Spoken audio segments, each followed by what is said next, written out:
안녕하세요. 저는 30대 후반 유부녀입니다. 저는 대기업 연구원으로 있는 남편과 중국에서 여행하던 중 운명처럼 만나 진하게 연애하고 한국에 들어와서 2년을 이어오다 결혼을 했습니다. 저는 원래 남자한테 한번 빠지면 아주 깊게 빠져서 잘 헤어나오지를 못해요. 그런 제가 우리나라도 아닌 타지에서 운명처럼 한국 남자를 만나 사랑에 빠졌으니 정신을 못 차렸어요. 어느 정도였냐면 한국에 올 때까지 남편 나이도 모르고 만났다니까요. 한국에 와서 몇 번 만나다 보니 남편이 저보다 2살이나 어리다는 걸 그제야 알게 됐습니다. 사실 제 주변 친구들은 다들 조건 맞춰서 좋은 집안에 시집갔어요. 저도 30 초반까지 결혼 안 하고 미혼으로 있다 보니 주변에서 선자리도 많이 들어왔었습니다. 부모님도 마찬가지였고요. 누구는 검사다, 의사다, 매일같이 선보러 나가라고 하셨지만 저는 운명적인 사람을 기다리고 있었습니다. 그러던 참에 운명처럼 남편을 만난 거죠. 얼마나 좋았는지 남편을 만난 지 반년도 되지 않아 결혼 날짜를 잡았어요. 저희 부모님은 너무 성급하다 걱정이 많으셨지만 전 남편이라면 평생 행복하게 살 수 있을 거라는 확신이 들었습니다. 저와 남편은 더 시간을 끌 것도 없다며 바로 결혼부터 했습니다. 그런데 역시 어른들 말씀이 다 틀린 건 아니에요. 결혼은 남녀 둘이서만 하는 게 아니라고 사계절은 만나봐야 그 사람에 대해 아는 거라고 하셨는데 제가 아무래도 성급하기는 했나 봐요. 시댁은 저희 친정과 달라도 너무 달랐어요. 남편이 명문대를 나오고 대학원까지 가서 대기업에 취직했다는 거야 알고 있었지만 집안 전체가 엘리트 집안인 줄은 꿈에도 몰랐습니다. 시부모님께서도 명문대를 나오셔서 시아버지는 교수시고 시어머니는 작가셨어요. 더군다나 남편에게 남동생이 둘이 있는데 남편까지 해서 셋 다 서울대를 나왔다고 하더라고요. 이런 집안이 흔하지는 않잖아요. 어쩐지 결혼하기 전에 시댁에 인사 갔을 때도 분위기가 심상치 않았어요. 저녁을 먹는 내내 학교 다닐 때 사회 시간에 했을 법한 그런 진지한 주제들도 가족들끼리 심각하게 토론했습니다. 당시에는 시부모님께 예쁘게 보이고 싶은 마음에 잔뜩 긴장한 상태라 잘 몰랐었는데 시댁은 원래 가족들끼리 모이면 그런 분위기인 것 같더라고요. 저희 친정과는 전혀 분위기가 달랐죠. 저는 결혼하고 나서부터 시부모님과 시동생들과 친해지고 싶어서 나름 노력했습니다. 뉴스도 매일 챙겨보고 책도 많이 읽으려고 노력했어요. 남편은 그럴 필요 없다고 했지만 저는 그러고 싶었습니다. 사실 제가 지금에야 일도 잘하고 돈도 잘 벌지만 어릴 때부터 공부를 많이 안 해서 지식이 좀 짧아요. 그래서 그런지 똑똑한 사람들을 보면 너무 존경스럽고 멋지게 보입니다. 그래서 남편에게 반한 거기도 하고요. 저는 항상 시부모님과 시동생을 만나는 자리면 긴장을 좀 했어요. 혹시나 대화하다 제가 무식한 게 티가 나는 건 아닐까 걱정되기도 해서요. 한 번은 그런 적이 있었어요. 시동생들이랑 남편이 동문이다 보니 다 같이 아는 친구나 후배들이 많았어요. 그래서 모임도 많았는데 가끔 남편이 동생들과 모임을 갈 때면 저만 두고 가는 게 미안했는지 같이 가자고 한 적이 있었어요. 결혼하고 친구들이랑 인사도 못했으니까 같이 가자고요. 저는 남편 친구들과 가깝게 지내면 좋을 것 같아서 함께 가려고 했는데 시동생이 지나가는 말로 한 말이 괜히 마음에 걸려서 망설였습니다. 에이, 거기 가면 다들 공부만 하는 놈들이라 형수 하나도 재미없을 텐데 그런 데를 뭐하러 데려가. 맞아. 술도 안 먹고 내내 카페에서 서로 잘났다고 떠드는 걸 누가 듣고 싶어 하겠냐? 시동생들이야 당연히 제가 재미없을까봐 신경이 쓰여서 한 말이겠지만 저는 제가 혹시나 말귀를 못 알아들어서 무식한 게 티라도 날까봐 저러나 괜히 자격지심이 생기더라고요. 저는 괜히 위축돼서 간다 만다 말도 제대로 못하고 있었습니다. 친구 와이프가 왔는데 설마 그 자리에서도 재미없는 소리나 해댈까? 세아가 가고 싶으면 같이 갔다 와라. 오랜만에 바람도 쐬고 좋지. 그래, 애들이 공부만 해서 좀 답답하기는 한데 그래도 애들은 착해. 그래도 다행인 건 시부모님께서 워낙 인성마저 훌륭하신 분들이라 항상 저를 배려해 주셨습니다. 제가 결혼하고 한동안 시댁에 오면 긴장하고 있다는 걸 아셨는지 항상 먼저 풀어주시려고 했어요. 그런데 얼마 뒤 생각지도 못한 일이 생겼습니다. 시동생이 1년 간격으로 차례로 결혼을 했는데 하필이면 모두 다 동문이랑 결혼했어요. 알고 보니 시동생들과 동서들은 다 학교에서 만난 CC더라고요. 이렇게 해서 저희 시댁에서는 공교롭게도 저만 빼고 다들 서울대를 나왔습니다. 아무래도 형제 셋에다가 동서들까지 모두 다 같이 한 학교를 나왔으니 집안 분위기는 좋았어요. 거기다가 동서들은 대학원을 졸업하고 같은 대학 연구소에서 근무까지 하고 있어서 매일 붙어 있었죠. 그러다 보니 식구들끼리 모이면 쉬지 않고 떠들썩하게 이야기를 했습니다. 아무래도 다 같이 같은 시기에 학교를 다녀서 그런지 공유할 이야기가 많아 보였죠. 저는 애써 그 사이에 끼어보려고도 했는데 쉽지 않았습니다. 저는 전혀 모르는 이야기일 때가 많으니 소외되는 건 어쩔 수 없었어요. 제가 낄 수 없다는 걸 알면서도 자꾸만 서운해져서 그런 마음을 숨기는 게 힘들었습니다. 괜히 쪼잔해 보일까봐 티내지 않으려고 쿨한 척하기도 했고요. 사실 제가 소심하고 예민하다 싶을 정도로 인간관계에 굉장히 신경 쓰는 게 학교 다닐 때 마음고생을 좀 했어요. 제가 초등학교 때 아버지를 따라 미국에서 4년 정도 있다가 한국에 들어왔는데요. 그리고 바로 한국에 들어오자마자 중학교에 입학했죠. 그러다 보니 처음엔 적응을 잘 하지 못했습니다. 거기다가 초반에 이상한 애들한테 찍혀서 2년 넘게 따돌림을 당했어요. 저도 처음엔 친구들에게 먼저 다가가기도 하고 친해지려고 이런저런 노력을 좀 했는데 전혀 도움이 되질 않았습니다. 오히려 시간이 갈수록 괴롭힘은 심해져만 갔습니다. 제가 아직도 기억나는 사건이 있습니다. 그때가 제가 중학교 1학년 때였는데 매번 저에게 와서 돈을 빌려가는 애가 있었어요. 항상 이런저런 핑계를 대면서 돈을 빌려달라고 했습니다. 처음엔 저도 그냥 달라는 것도 아니고 빌려달라고 했으니 가벼운 마음으로 빌려줬어요. 그런데 그 애가 그 다음날도 그 다다음날도 돈을 갚을 생각을 안 하더라고요. 오히려 돈을 더 빌려달라고 했습니다. 나 오늘 준비물 안 가져와서 그러는데 1,000원만 더 빌려줘. 내가 지금까지 빌린 거 다 합쳐서 한 번에 줄게. 이런 식으로 돈을 빌려간 게 한 달이 넘었습니다. 이건 뭐 상납도 아니고 매일 당연하다는 듯 저에게 와서 몇천 원씩 가져가는데 소심한 저도 슬슬 화가 나더라고요. 그래서 그날은 저도 소심한 반항을 좀 해봤습니다. 너 그런 식으로 나한테 돈 가져간 게 벌써 한 달째야. 이제 나도 더는 돈 못 줘. 그러니까 지금까지 빌려간 거 다 내놔. 헐, 돈도 많은 년이 졸라 치사하네. 야, 됐어. 가난한 년이 입 닥치고 있어야지 뭐. 앞으로 너한테는 절대 돈 빌려달라고 안 할게. 실실 웃으면서 제 어깨를 툭 치고 가는데 어이가 없더라고요. 저는 화가 나서 다시 한번 그 애를 잡고 지금까지 빌린 건 언제 줄 거냐고 따졌습니다. 그러자 그 애가 저를 벽에 밀치며 욕을 퍼붓더군요. 그러면서 제 얼굴에 침까지 뱉었어요.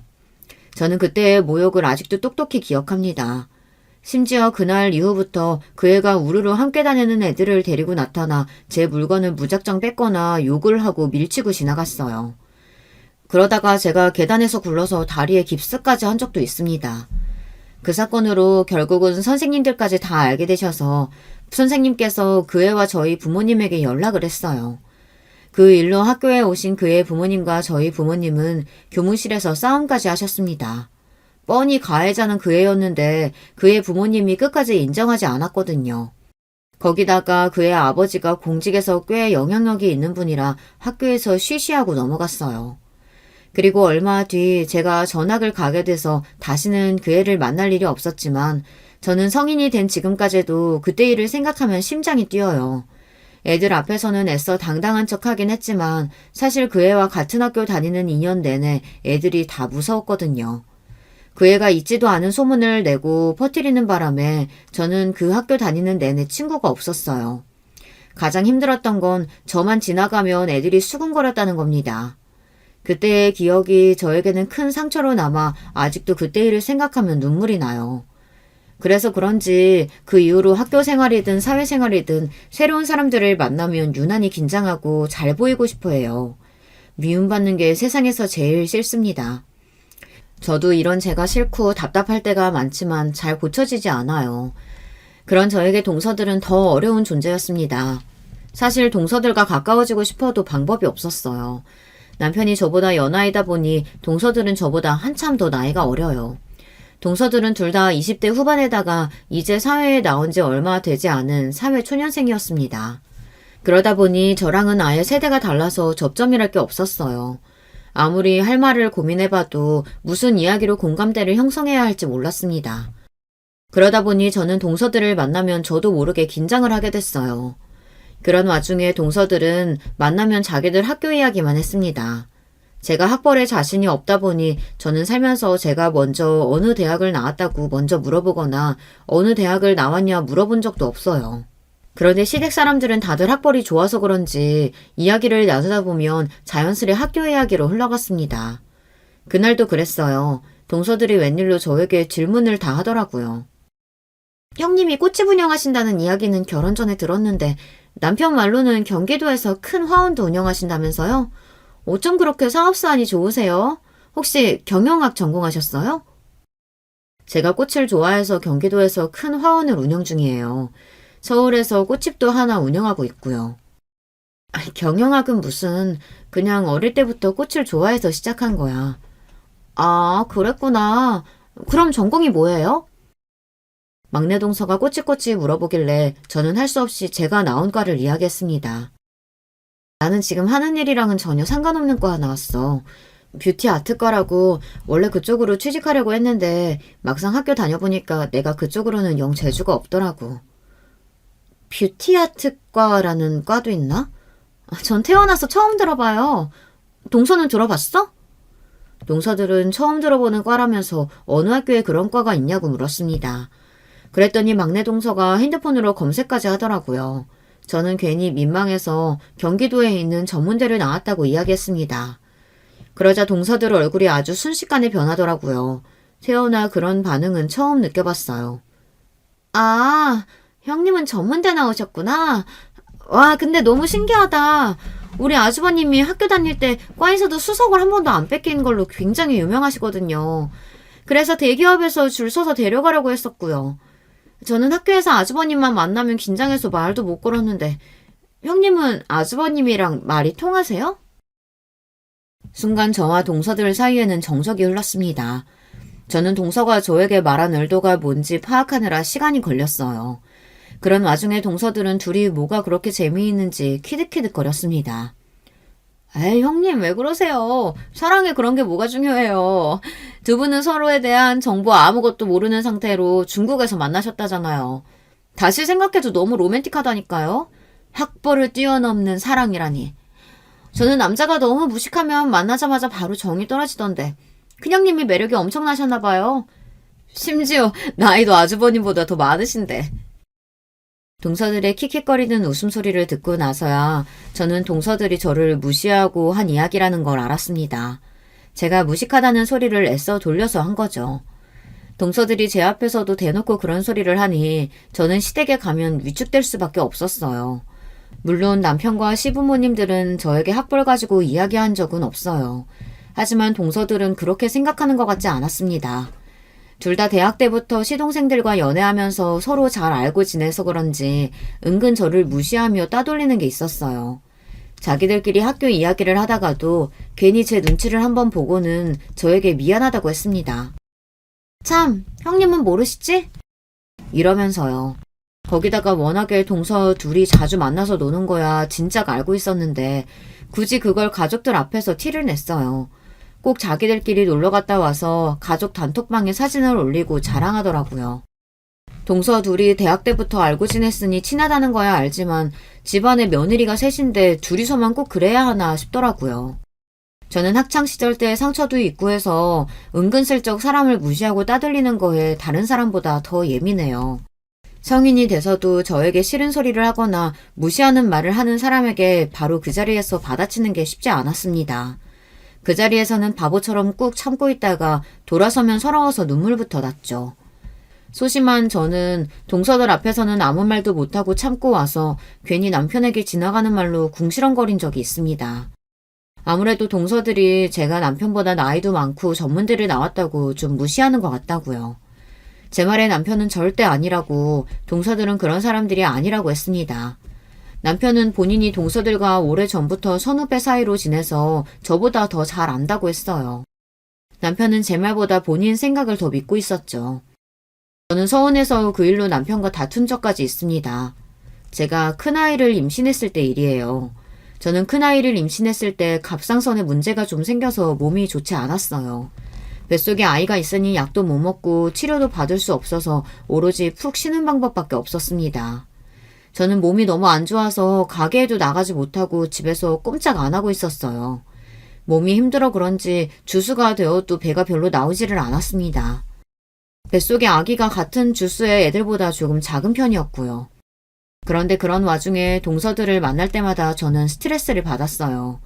못 먹어서 힘들어하는 저를 위해 시어머니께서 맛있는 걸 해주신다고 해서 갔는데 오랜만에 만난 동서들이 자꾸만 볼록 나온 제 배를 보며 하지 않아도 될 말을 하더라고요. 아무래도 형님이 노산이라 그런지 이래저래 뱃속에 애가 고생이 많네요. 엄마가 아파서 애가 잘 크지도 못하고. 작은 동서는 제가 나이가 많아 몸이 부실해서 아이가 뱃속에서 고생한다고 했어요. 마치 제가 아이에게 무슨 큰 잘못이라도 한 것처럼요. 저는 기분이 상하는데도 애써 참았습니다. 별 생각 없이 하는 말에 예민하게 굴어봐야 저만 이상한 사람이 될 게 뻔하니까요. 그런데 그 와중에 막내 동생까지 말을 못했습니다. 아기 성별은 뭐래요? 아무래도 첫 딸이 아빠 닮는다고 하니까 여러모로 딸이었으면 좋겠어요. 아주버님 머리 닮았으면 아무 걱정할 거 없잖아요. 동서들은 할 일도 없는지 굳이 제가 시댁에 가는 날마다 꼭 나타나서 제 염장을 질렀습니다. 그전까지는 저도 동서들이 사소하게 지나가는 말로 하는 소리니 그러려니 하고 넘겼어요. 그런데 그날은 저도 컨디션이 안 좋고 피곤하다 보니 말이 곱게 안 나가더군요. 이래서 사회생활 경험 없고 공부만 한 사람들은 좀 눈치 없고 답답하다고 하는 건가? 동서들, 회사에서 동료들이 좀 눈치 없고 답답하다는 소리 안 해? 어떻게 사람 면전에 두고 그렇게 기분 나쁜 소리를 표정 하나 안 바꾸고 해? 제가 동서들에게 할 수 있는 공격은 고작 사회생활에 대한 거밖에 없었어요. 동서들은 대학원 공부까지 하고 교수 준비를 하다 실패해서 다들 직장 생활을 한 지 얼마 안 됐거든요. 저는 동서들이 들어온 지 1년이 지나고 나서야 처음으로 동서들에게 기분 나쁜 티를 냈습니다. 저로서는 큰일이었어요. 다른 사람 같으면 진작 동서들에게 한 소리 하고도 남았겠지만 저는 워낙 성격이 소심해서 많이 참고 참은 거였어요.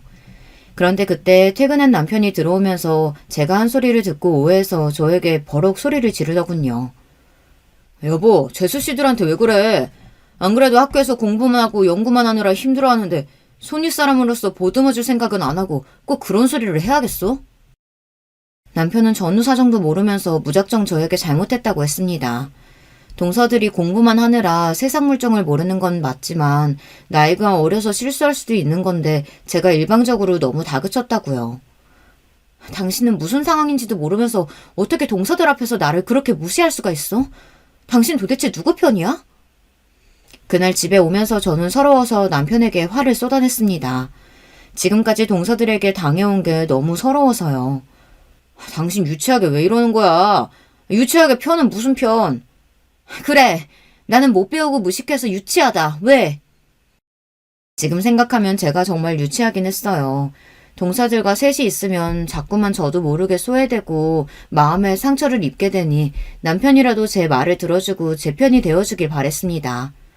그런데 믿었던 남편마저 동서들 편을 드니 도저히 이성적으로 생각할 수가 없더라고요. 그로부터 얼마 뒤 저는 첫 아이를 낳고 연년생으로 둘째까지 낳느라 정신이 없었어요. 애들이 생긴 건 너무 축복이고 행복했지만 일까지 하면서 어린애 둘을 키운다는 게 마음먹은 것처럼 쉽지만은 않았습니다. 그래도 너무 다행인 게 남편 회사가 육아휴직이 돼서 1년 휴직을 받았어요. 거기다가 시어머니까지 함께 육아를 도와주셔서 아이들이 어린이집에 들어갈 때까지는 여유가 좀 생겼습니다. 그런데 아직 아이가 없는 동서들은 우리 집 상황도 잘 모르면서 만나기만 하면 굳이 또 안 해도 될 말들을 제 앞에서 해댔어요. 그날도 제가 쉬는 날이라 오랜만에 남편에게 휴가를 주고 혼자 애 둘을 집에서 보고 있었어요. 그런데 동서들이 퇴근하는 길에 굳이 애들을 보러 오겠다고 집에 왔더군요. 사실 저도 동서들이랑 잘 지내고 싶어서 처음엔 몇 번 집에 초대한 적이 있기는 해요. 그런데 동서들과 만나면 만날수록 영영 우리는 가까워질 수 없겠구나라는 생각이 들고는 했어요. 왜냐고요? 이런 이야기 제 입으로 하기는 참 민망하지만 동서들은 서울대까지 들어갈 정도로 머리가 좋은 사람들이 이상하게 생각이 좀 짧아요. 부모님께 가정교육을 받기는 했나 싶을 정도로 개념이 없을 때가 있습니다. 동서들이 둘 다 참 똑같은 게 남의 집에 오면서 귤 하나를 사서 온 적이 없어요. 우리 집 집들이 하던 날도 둘 다 똑같이 빈손으로 왔어요. 물론 나이가 어리니 그럴 수도 있습니다. 그런데 문제는 남의 집에 와서 좀처럼 가만히 있지를 않는다는 겁니다. 옷방이니 주방이니 마음대로 드나들면서 조금만 마음에 드는 게 있으면 가져가도 되냐고 했어요. 심지어 한 번은 제가 산지 일주일밖에 안 된 치마를 멋대로 입어보더니 자기한테 더 잘 어울리는 것 같다며 가져가면 안 되냐고 하더군요. 큰형님, 이거 형님이 입기에는 너무 젊은 스타일인데. 이거 나한테 더 어울리는 것 같은데 저 주시면 안 돼요? 뭘 달라고 할 때만 저에게 형님 하면서 애교를 부렸어요. 그러게 형님, 이거 딱 막내 동서한테 딱이다. 그냥 막내 동서 줘요. 어머 형님, 이 화장품 쓰시는구나? 이거 저 써봐도 돼요? 그럴 때면 둘이 죽이 척척 맞는지 어떻게든 제 물건을 뺏어갔어요. 옷이며 화장품뿐만이 아니라 냉장고까지 열어서 좀 좋은 게 있으면 다 가져가겠다고 했습니다. 소고기며 과일이며 좋은 건 알아서 쏙쏙 빼갔어요. 동서들은 항상 우리 집에 올 때마다 빈손으로 와서 양손을 가득 채워갔습니다. 가족이라는 게 참 이상해요. 동서들이 저에게 하는 짓 보면 얄미운데 또 우리 집에 와서 양손 가득 들고 나가서 가는 모습을 보면 주길 잘했다 싶은 마음이 들더라고요. 그날도 동서들은 저 혼자 애둘 보기 정신이 없는데 옷방에 들어가 둘이 이웃저웃 입어보며 패션쇼를 하고 있었어요. 애들 보겠다고 온다더니 정신없이 그러고 있으니 저도 슬슬 심기가 뒤틀리더군요. 그러더니 한다는 소리가 또 기가 막혔습니다. 이래서 뭐든 먼저 해야 하는 건데 형님께서 어머니한테 애를 둘이나 맡기시니 우리는 아이 생겨도 부탁할 때가 있겠어요? 저희는 계약직이라 둘 다 육아휴직도 없는데. 서방님들 둘 다 좋은 회사 다니는데 둘 다 육아휴직 되겠지. 뭘 걱정해.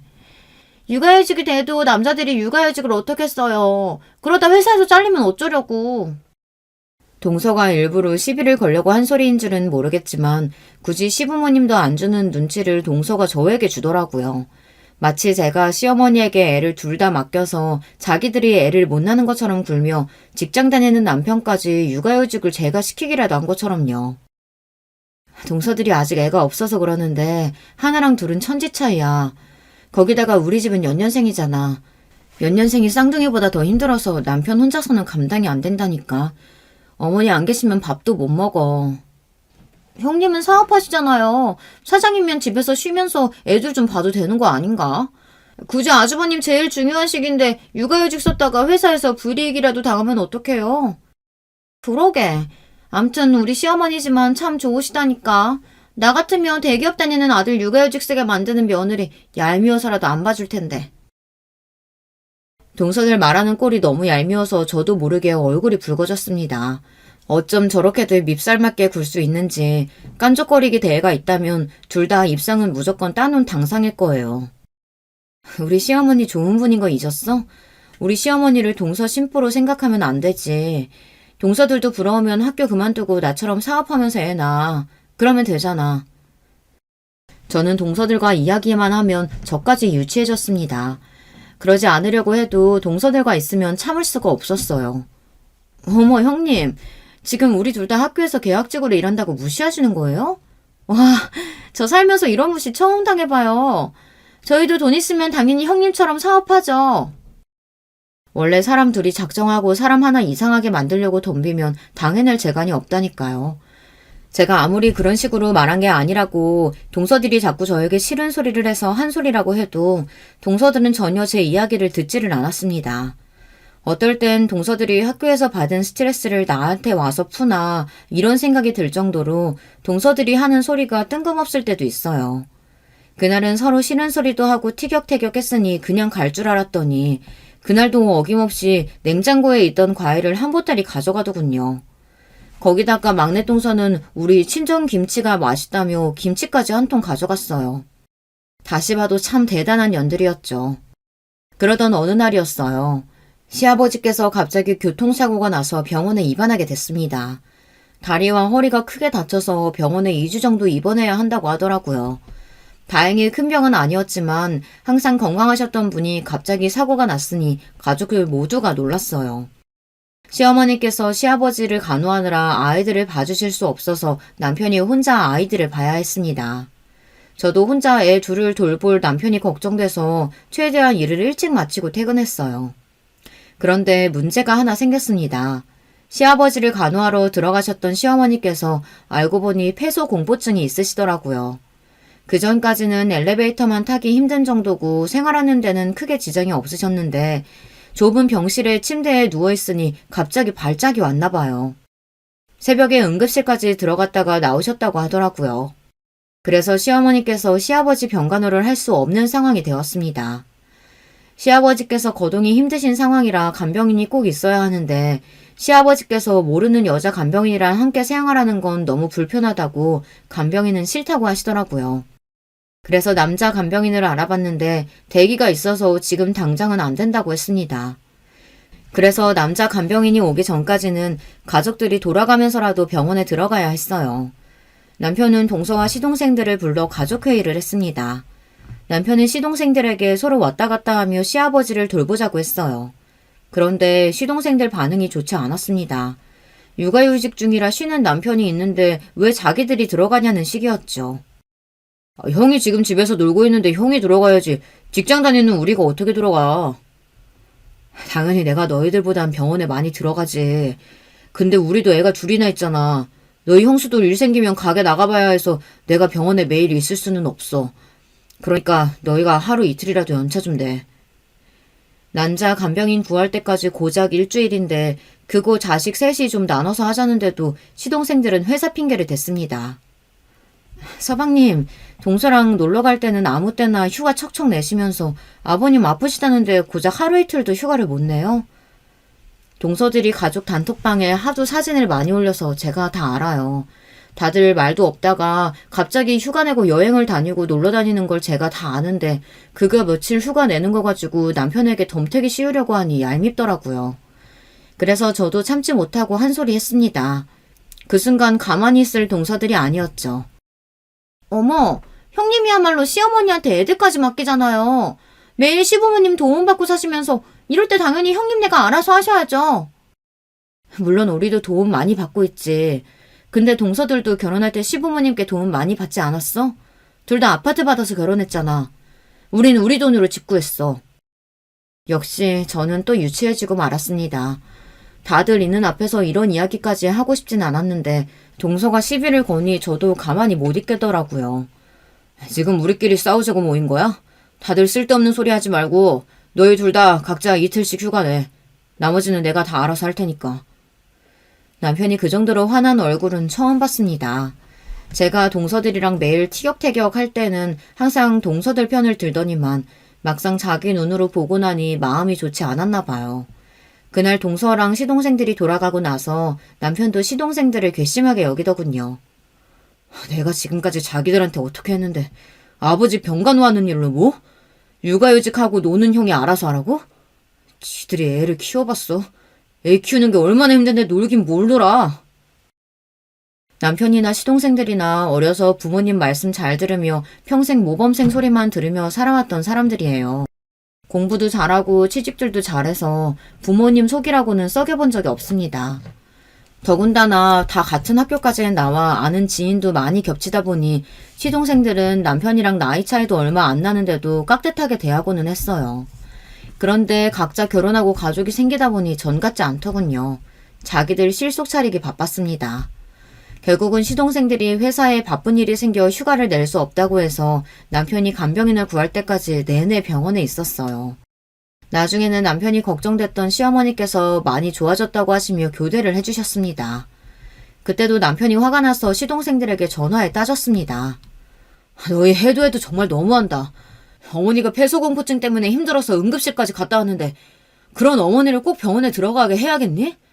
정휴가 못 내겠으면 주말에는 회사 쉬니까 주말에라도 너희가 돌아가면서 들어와. 알겠어? 형, 우리도 일주일 내내 일하고 주말에 하루라도 쉬어야지. 주말에 병원까지 들어가면 도대체 언제 쉬라는 거야? 이 자식들이 말이면 단줄 하나. 그럼 나는 지금 일주일에 혼자 병원에 있어. 나도 주말에 집에 가면 애들 봐야 한다고. 그냥 거기 간호사들한테 부탁하고 나오면 안 돼? 병원비도 비싼데 굳이 간호하는 사람이 24시간 붙어 있어야 하냐고. 아버지, 허리랑 다리 수술해서 혼자는 꼼짝도 못해. 그걸 바쁜 간호사들이 어떻게 도와줘? 너 진짜 자꾸 그렇게 싸가지 없이 말할래? 남편도 처음엔 좋은 마음으로 병원에 간호하러 들어갔어요. 본인이 장남이고 시간도 제일 많으니 조금 힘들어도 참고 하는 게 맞다 싶다고요. 그런데 남편도 병원에서 매일 쪽잠을 자니 몸이 힘든 것도 힘든 거였지만 그거보다 다른 게 더 힘들었답니다. 시동생들이고 동서들이고 남편이 병원에 있는 동안 먼저 전화 한 번을 안 했답니다. 남편은 그게 그렇게 속상하고 서운했대요. 시아버지도 서운해하시는 눈치고요. 남편이 먼저 연락을 하지 않으면 시동생이고 동서들이고 일절 연락 한 번을 안 했답니다. 거기다가 남편이 주말에라도 오라고까지 말했는데 시동생들이 이런저런 말도 안 되는 핑계를 대며 결국은 한 번도 병원에 오지를 않았대요. 심지어 면회도 한 번 안 왔답니다. 저는 어린 애들 둘을 업고 안고 저녁마다 병원에 들렀어요. 남편이 밥도 제대로 못 먹고 병원에 있는 게 안쓰러워 반찬이라도 해다 갖다 줬습니다. 거기다가 시아버지께서 병원 밥을 잘 못 드신다고 해서 시어머니께 들러 시어머니 반찬까지 싸다 줬어요. 제가 애들 데리고 병원에 갈 때마다 남편은 저에게 미안해 어쩔 줄 몰라 했습니다. 저더러 자식보다 낫다고까지 하더라고요. 남편은 그때 이후 동생들에게 실망했는지 처음으로 동생들을 불러 큰소리를 한 번 냈습니다.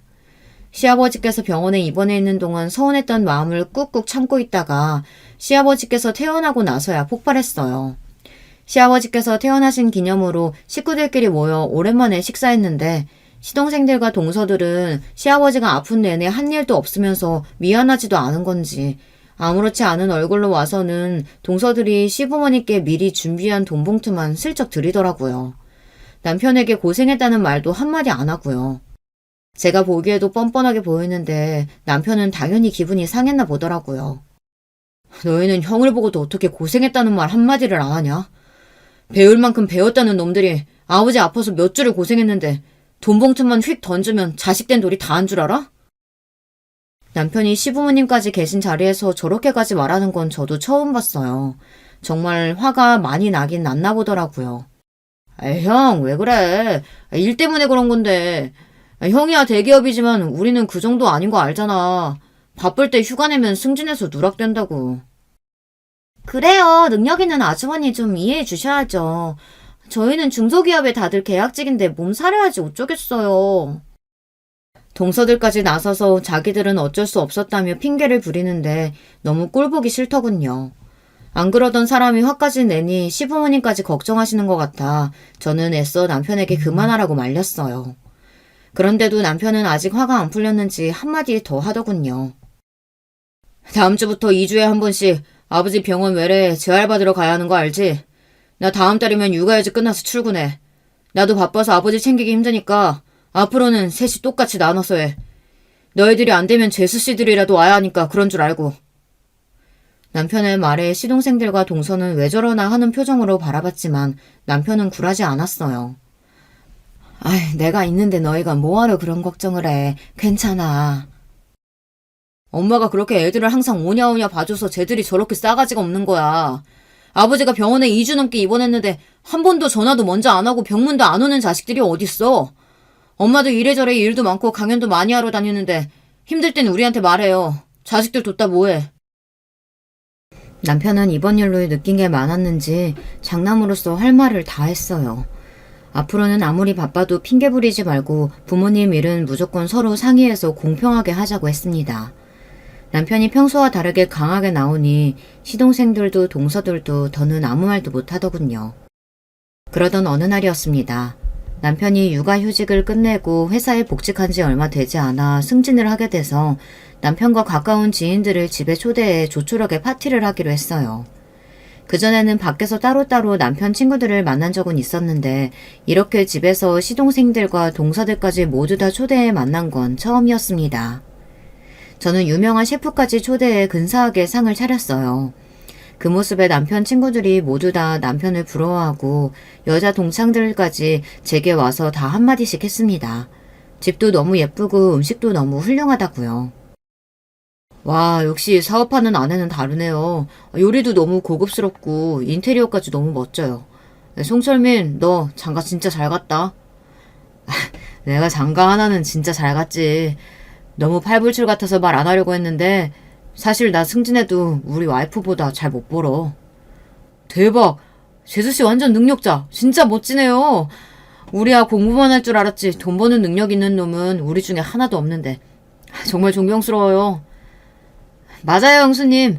제가 옆에서 봐도 정말 대단하고 존경스럽다니까요. 애들 잘 키우지, 사업까지 잘하지. 진짜 슈퍼맨이 따로 없어요. 남편과 시동생들은 제가 고생 좀 했다고 저를 띄워주느라 여념이 없었어요. 그런데 동서들은 아무래도 자기 남편들까지 제 위신을 세워주니 그 꼴이 마음에 들지 않았는지 연신 입을 삐죽거리며 획하고 주방으로 들어가 버리더군요. 저는 제가 특별한 것도 없는데 저에게 샘을 부리는 동서들이 괜히 고소했습니다. 그런데 잠시 뒤 생각지도 못한 일이 벌어졌어요. 거실에서 음식이 더 필요해서 주방으로 들어가려는데 동서들이 아직 주방에 있는 것 같더라고요. 주방 안에서는 동서들과 남편 여사친들이 이야기를 나누고 있었어요. 그런데 그 순간 제가 안 들었으면 좋았을 대화를 우연히 듣고 말았습니다. 너희가 너희 형님 이름도 없는 지잡대 나와서 무식하다고 하도 욕을 해서 어디 좀 부족한 사람인 줄 알았다. 근데 보니까 완전히 멀쩡하던데? 심지어 능력도 있다. 야, 저 요리사 부르기 진짜 어렵다는데 집까지 부른 걸 보면 완전 능력자잖아. 그리고 사업이 잘 되기는 하나 봐. 대기업 다니는 남편보다 돈도 잘 벌고. 능력자는 무슨. 저런 거야 돈만 좀 쓰면 다 할 수 있는 일이죠 뭐. 평소에도 수준 차이 너무 나서 저나 동서나 무식해서 상정도 하기 싫다니까요. 맞아요. 거기다가 그깟 경기도에 화원이 뭐가 돈이 된다고. 대기업 다니는 아주버님보다 돈을 더 벌겠어요. 다 아주버님이 무식한 아내에 괜히 기 살려주려고 하는 소리지. 그럼요. 여기 있는 사람 다 서울대 나오고 자기만 전문대 나왔는데 돈이라도 좀 있다고 으스대야 그나마 비슷해 보이잖아요. 동서들은 둘이 아주 쿵짝이 잘 맞았습니다. 제가 듣고 있는지도 모르고 둘이 신나서 제 험담을 하고 있더라고요. 동서들이 그러는 게 한두 번도 아니니 저도 웬만하면 넘어가려고 했습니다. 제가 손윗사람으로서 참아야 한다고 생각하기도 했고요. 그런데 그날은 저도 기분이 너무 상하더군요. 저에 대해 잘 알지도 못하는 남편 친구에게까지 제 욕을 하고 무시를 하고 있으니 안 되겠더군요. 저는 인기척을 내고는 덥석 주방으로 들어갔어요. 동서들 개념 없는 거야 진작 알았는데 이제 보니까 참 염치도 없네. 기껏 비싼 밥 먹여줬더니만 남의 집 주방에서 왜 괜한 쉰소리를 하고 있어. 제가 나타날 줄은 몰랐는지 동서들 눈이 휘둥그레졌어요. 하지만 그 정도로 저에게 미안해야 할 동서들이 아니었습니다. 오히려 제가 한 말이 거슬렸는지 미간을 구기더라고요. 어머 영미씨, 밖에 계신지 모르고 제가 실수했네요. 기분 상했다면 죄송해요. 동서들에게 한마디 더 하려던 그 순간 남편 여사친이 저에게 다가와 황급히 사과하더라고요. 나쁜 의도로 그런 건 아니라고요. 그러더니만 애써 분위기를 바꿔보려는지 남편 여사친은 말을 돌렸습니다. 아까 그 셰프 집까지 부르기는 정말 힘들다던데 도대체 어떻게 구하신 거예요? 너무 부러워요. 우리도 다음 달에 아버님 생신이어서 아버님 별장에서 파티하거든요. 그 셰프한테 부탁 좀 하고 싶은데 혹시 될까요? 동서들이랑 친한 사람이라고 하더니만 역시나 다 끼리끼리더군요. 남편 여사친이라는 사람은 그 와중에 저에게 부탁까지 했어요. 그런데 그 순간 저는 이때다 싶었습니다. 제가 주방에 들어온 이후 내내 똥 씹은 표정을 하고 있는 동서들에게 제 진짜 모습을 보여줄 기회다 싶었죠. 저는 동서들을 슬쩍 흘겨보았어요. 그게 사실 제가 섭외한 게 아니고 친정아버지께서 도와주셨어요. 아버지께서 워낙 주변에 아는 유명인이 많으시거든요. 제 말에 동서들은 말도 안 되는 소리를 한다며 실실 비웃고 있었습니다. 오, 아빠 차스? 아버님께서 뭐 하시는 분인데요? 그게 사실은 아버지 명함이 어디 있을 텐데 잠시만요. 저는 일부러 아버지 명함까지 찾아서 남편 여사친에게 건넸습니다. 어머, 아버지께서 대성기업 회장님이세요?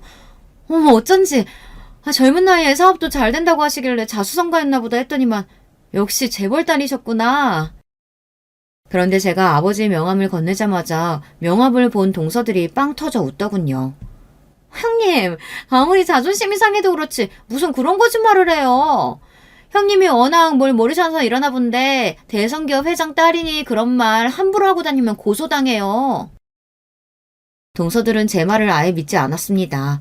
심지어 막내 동서는 명함을 보느라 대꾸도 안 하더군요.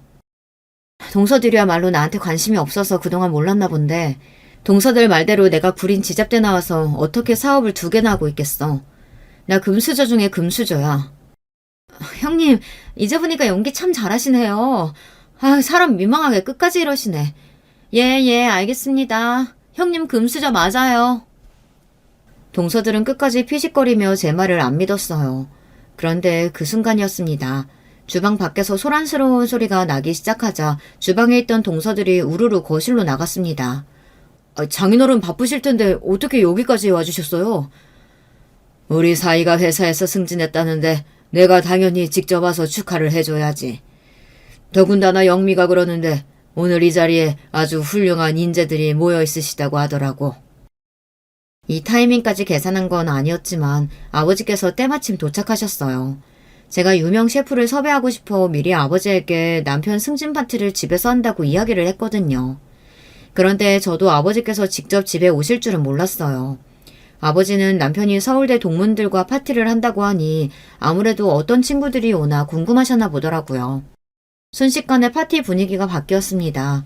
친정 아버지께서 준비해온 술을 꺼내서 남편 동료들과 친구들에게 한 잔씩 따르는데 다들 친정 아버지께 한마디라도 붙여보려고 혈안이 되어 있었어요. 그때였습니다. 아버지께서 들어오신 순간부터 어쩔 줄 몰라 하던 동서들이 벌벌 떨리는 손으로 제 팔을 붙잡더니 주방으로 다시 끌고 들어갔어요. 형님, 저희가 아직 나이도 어리고 사회 경험도 적어서 뭘 너무 모르는 거 아시죠? 절대 형님 무시하려고 그런 거 아니에요. 저희가 멍청하고 세상 물정을 몰라서 그랬어요. 너그럽게 좀 봐주세요. 맞아요, 큰형님. 저희가 형님이 너무 대단하고 멋지셔서 셈이 나서 그런 거지. 절대 형님 전문대 나왔다고 무시하고 그런 거 아니에요. 형님이야말로 너무너무 대단하시죠. 아버지 회사에 들어가셔도 될 텐데 혼자 자수성가하시고. 동서들은 서로 먼저 말을 못해서 난리가 났습니다. 지금까지 제가 부러워서 그런 거지 무시해서 그런 게 아니라네요. 저는 자꾸만 웃음이 나오려는 걸 간신히 참았습니다. 아니야. 지잡대 나온 내가 우리 아버지 회사에 어떻게 들어가겠어. 나도 염치가 있는데. 사실 화원이랑 꽃집 아버지가 차려준 거야. 나 동서들이 생각하는 것처럼 자수성가한 거 아니고 그냥 철없는 부잣집 딸이야. 매일 아버지한테 이거 해달라 저거 해달라 막 조르고 그래.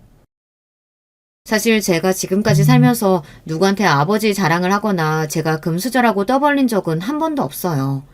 아버지는 평사원으로 시작하셔서 회사 대표까지 올라간 경우라 사실 제가 어릴 때부터 유복한 환경에서 자란 건 아니었거든요. 단지 아버지께서 워낙 능력이 있는 분이라 아버지야말로 자수성가하신 분이었죠. 하지만 동서들 하는 짓이 너무 괘씸해서 이대로는 안 되겠더군요. 제가 자기들한테 절대 무시당할 사람이 아니라는 걸 보여줘야겠다 싶었습니다. 그때였어요. 남편이 저를 찾아 주방에 들어왔습니다. 아버지께서 저를 찾으시는데 여기서 뭐 하냐고요. 저는 알겠다고 금방 나가겠다고 했습니다. 그러고는 아직 긴장한 얼굴로 손을 꼼지락거리고 있는 동서들을 최대한 눈에 힘을 주고 쏘아보았어요. 지금이라도 내 뒤에서 말도 안 되는 소리 짓거린 거 사과하면 같이 나가서 우리 아버지한테 인사할 수 있게 해줄게. 그제야 얼굴에 미소를 지은 동서들이 저에게 달려와 양쪽 팔에 매달렸어요. 그럼요, 형님. 저희가 너무 한심하시겠지만 대인배 형님께서 한 번만 용서해주세요. 저희가 앞으로 충성을 다해서 모시겠습니다. 동서는 격려하는 손짓까지 하면서 애교를 피웠어요. 저도 마찬가지예요, 형님. 앞으로 형님에게 무슨 일이 생기든 저만 불러주세요. 제가 형님의 영원한 종이 되겠습니다. 딸랑딸랑. 그제야 동서들이 제 나이로 좀 보이더라고요. 권력의 약한 모습이 굉장히 한심해 보이긴 했지만 나름 봐줄만 했어요. 제가 그 자리에서 바로 친정아버지를 동서들에게 소개했는데 아버지께서 동서들과 대화를 하시면서 동서들이 대학원 시절에 냈던 논문에 관심을 보이셨어요. 현재 동서들이 연구원에서 하는 연구에도 관심을 보이고요. 더군다나 친정아버지께서 안 그래도 대학 쪽에 연구비 지원 사업을 해볼까 생각 중이었는데 나중에 따로 연락하자고까지 하셨죠. 그날 이후 동서들은 180도 달라졌습니다. 정말 말 그대로 저에게 충성을 다했어요. 혹시나 제가 중간에서 일이 틀어지게 하기라도 할까봐 만날 때마다 연구비 이야기를 꺼내더라고요. 저는 좀 치사하긴 하지만 당분간 그 연구비를 볼모로 동서들을 좀 부려먹을 생각이에요.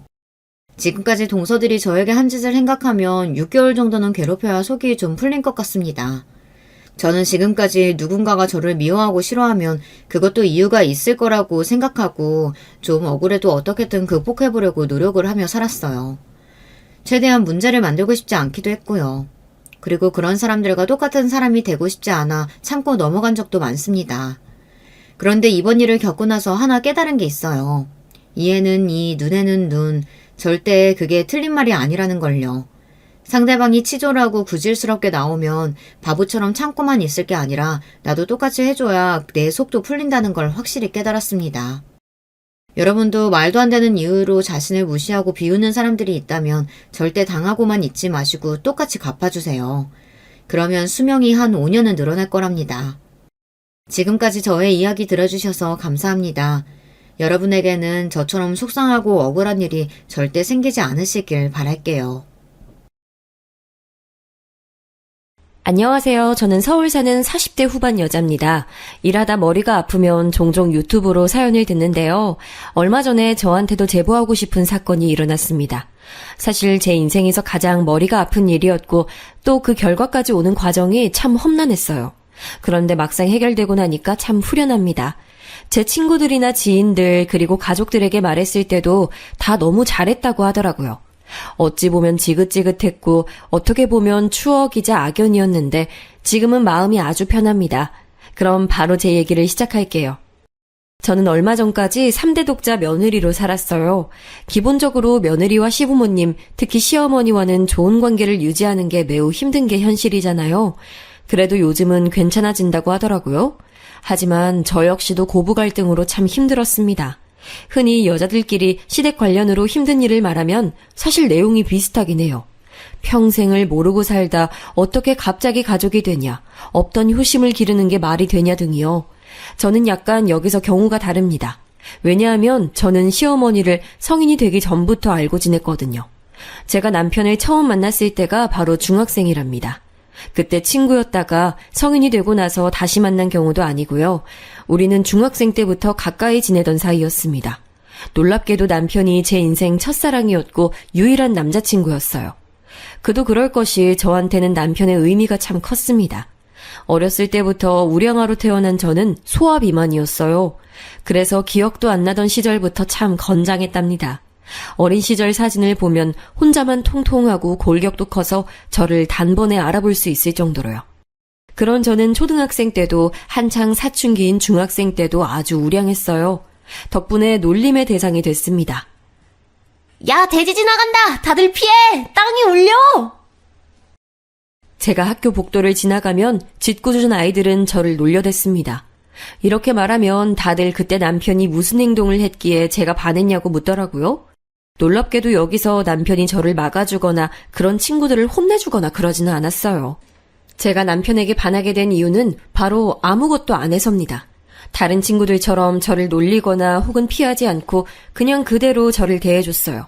그때는 그게 참 좋았고 따뜻하다고 생각했습니다. 그런 성격이 화를 불어올 줄은 전혀 몰랐죠. 지영아, 너 숙제 다 했어? 난 아직 못했는데. 응? 내가 보여줄게. 걱정하지 마. 아무렇지 않게 제 이름을 다정하게 불러주는 모습에 저는 남편에게 최선을 다했습니다. 통통하고 친구가 없던 저는 공부에 매진해서 우수한 성적을 기록했거든요.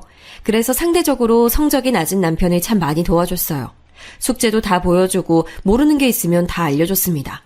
심지어 우리 집에 남편을 데리고 오기도 하고 제가 반대로 남편의 집에 가기도 했죠. 그래서 시어머니와 제 만남은 바로 15살 때랍니다. 참 오랜 인연이면 인연이네요. 안녕하세요. 저 준영이 친구 지영이에요. 어머, 안녕? 지영이는 근데 살을 좀 빼야겠다. 우리 아들보다 통통하네. 시어머니의 첫인상은 그리 좋지 않았습니다. 안 그래도 사춘기고 예민한데 통통한 저에게 대놓고 통통하다며 살을 빼라고 하셨거든요. 우리 집은 준영이가 집에 오면 간식을 주고 잘해주려고 애썼는데 말입니다. 그래도 저는 준영이가 좋으니까 아랑곳하지 않았어요. 그리고 그렇게 우리는 성인이 됐습니다. 저는 살 때문에, 준영이는 소심한 성격 때문에 친구가 서로밖에 없었어요. 제가 고등학교 내내 옆에서 공부를 억지로 시킨 덕분에 준영이는 서울에 있는 대학교에 진학할 수 있었습니다. 물론 저는 원래 공부를 잘했기 때문에 준영이보다 훨씬 좋은 학교에 가게 됐죠. 저는 대학에 합격하고 입학 전에 극단적으로 다이어트를 했습니다. 그동안 수백 번의 시도를 해도 쉽지 않았던 다이어트였어요.